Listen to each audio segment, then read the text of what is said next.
Boa tarde, meu nome é Paula Vermesch, eu sou docente em História da Arte na Faculdade de Ciências e Tecnologia da Unesp, campus de Presidente Prudente, e minha fala se intitula Roteiros de Visitação a Centros Históricos Brasileiros como Instrumentos Pedagógicos.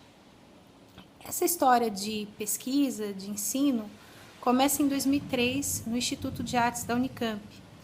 Eu me tornei professora estagiária na disciplina de História da Arte e era uma disciplina com uma ementa bastante ampla, do século XVI, a arte contemporânea, e eu comecei com uma prática, junto com o colega André Tavares, que hoje é docente na Unifesp, da visitação, a gente fazia a visitação sistemática do Centro Histórico de Campinas com os nossos alunos. Campinas é uma cidade do final do século XVIII e ela cresceu imensamente depois de 1850 com a vinda do café. Né? Se torna a princesa do primeiro oeste paulista e tudo mais. E o centro de Campinas, que a gente acabou recortando as proximidades da Catedral Metropolitana, que começa a ser construída no início do século XIX e termina no final, a gente acabou delimitando ali entre a estação ferroviária da Companhia Paulista, que foi fundada em 1872, a estação fundada em Campinas. Então a gente começou a visitar com os nossos alunos esse trecho, né, o trecho da cidade antiga. E eu comecei a trabalhar então com esse conteúdo, que é um conteúdo que tem um desafio, um conteúdo porque a gente fala de história da arquitetura, a gente fala de história social, fala de história cultural, a gente fala de muitas coisas num simples passeio de 15 minutos, né? Levando os alunos ali pelo calçadão da Rua 13 de Maio, muitas questões surgiam. Como utilizar o vocabulário de arquitetura para estudantes que não são de arquitetura, por exemplo, como lidar com a população que está ali no calçadão, né? As pessoas que estão todo dia, os vendedores das lojas, os moradores dali, as pessoas em situação de rua, como lidar com as comunidades das igrejas evangélicas, da própria catedral, as pessoas que vão às 5 missas diárias da catedral, enfim. Então tem que lidar com o centro também comercial de uma cidade de 1 milhão de habitantes. As cidades brasileiras são grandes do ponto de vista da escala mundial. E são cidades fundadas por um império colonial, em alguns casos, e depois no século XIX, mesmo no século XX, como é o caso aqui de Presidente Prudente, que é a cidade que agora eu trabalho e moro. Então, como que a gente fala de tudo isso? Né? E como que a gente escolhe? Porque os roteiros são um conjunto de escolhas. Eu acho que seria a primeira definição que eu daria de um roteiro, né? É um conjunto de escolhas.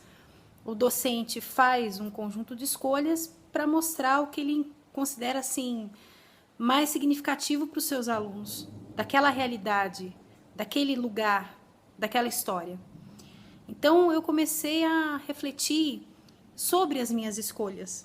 Por que colocar um determinado edifício e não colocar outro? Por que levar os alunos para ver tal coisa e não ver outras coisas, né? Então a gente acaba fazendo esse tipo de questionamento também para si mesmo.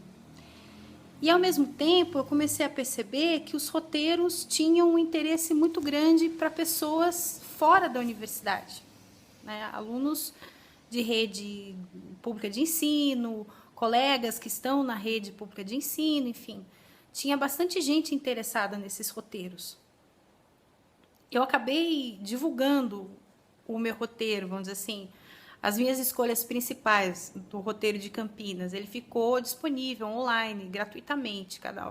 Assim, as pessoas podem consultar e acabam também dando as suas sugestões e fazendo outras escolhas, enfim.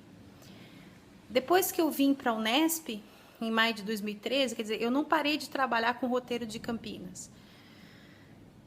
Mas em 2013 eu vim para o extremo oeste paulista e eu comecei a lecionar no curso de Arquitetura e Urbanismo daqui e no curso de Geografia. E nessa nova situação eu enfrentei um outro desafio, que é ficar responsável pela disciplina Patrimônio Arquitetônico. Na ementa dessa disciplina, ela versava sobre a legislação estadual, municipal e também as posturas da Unesco sobre os centros históricos. E acabei, então, tendo que estabelecer alguns mini-roteiros, ou seja, roteirinhos de visitas imaginárias. Cada aula era pensado como uma viagem imaginária, que a gente fazia a Olinda, Recife, Salvador, Florianópolis. Eu tentei escolher cidades das várias regiões, de todas as regiões do Brasil. A maior parte dos roteiros eu fiz antes de ministrar a aula. A exceção foi a cidade de Belém do Pará. Infelizmente, eu ainda não conheço a região norte do nosso país, do Brasil, então eu não pude fazer o roteiro de Belém. Mas os outros roteiros eu fiz, fotografei e pude trazer para os alunos também a experiência de quem esteve no lugar. Então, a gente imaginava como que seria essa viagem nossa. E foi uma experiência muito interessante dessas visitas virtuais em sala de aula, né? Essas viagens. Porque, por exemplo, alguns alunos conheciam alguns lugares, outros alunos não conheciam, então a gente trocava experiências, né? E ao final da disciplina, os alunos apresentaram roteiros. Eu pedi, então, para que eles construíssem roteiros de cidades brasileiras. Teve gente que apresentou da sua própria cidade. Foi o caso do meu aluno do Paulo, que falou de Itapetininga. A Jaqueline falou das igrejas de Aparecida, né? As igrejas dedicadas à nossa padroeira na cidade de Aparecida, no Vale do Paraíba. Então, teve gente que falou de Corumbá. Corumbá é uma cidade que eu não conheço. Foi muito interessante esse dia da apresentação dos alunos, porque eles puderam me trazer roteiros de lugares que eu não conheço. E eu também pude perceber a importância dessas escolhas. Essas escolhas, elas são afetivas, elas são políticas. Elas estão por trás de uma ideia do lugar, de como a gente vê a nossa própria cidade, de como a gente entende essa cidade. E eu fiquei muito feliz porque essa disciplina, ela veio numa hora em que os meus alunos estavam já formados, licenciados em Geografia. Então, alguns deles já atuam em escolas da região nossa, aqui do Pontal do Paranapanema, e eles puderam me trazer a experiência de quem está na sala de aula, trabalhando com crianças e adolescentes, e como esses roteiros seriam importantes. A Natália, mesmo uma das estudantes, fez o roteiro aqui de Prudente para crianças. Então, se você está falando de um roteiro para crianças, para estudantes de artes plásticas, para estudantes de outros cursos, para a comunidade externa, eu acredito que os roteiros de visitação aos centros históricos são muito valiosos para nós, como docentes e pesquisadores. Eles não são apenas aquilo que a gente cumpre para zerar a carga horária ou aquele passeio que a gente é obrigado a fazer meio sem graça todos os anos. Então, eu deixo aqui essa reflexão de como, inclusive, o vocabulário dos roteiros está ligado a estratégias didáticas que podem ser interessantes, né? Muito obrigada pela atenção.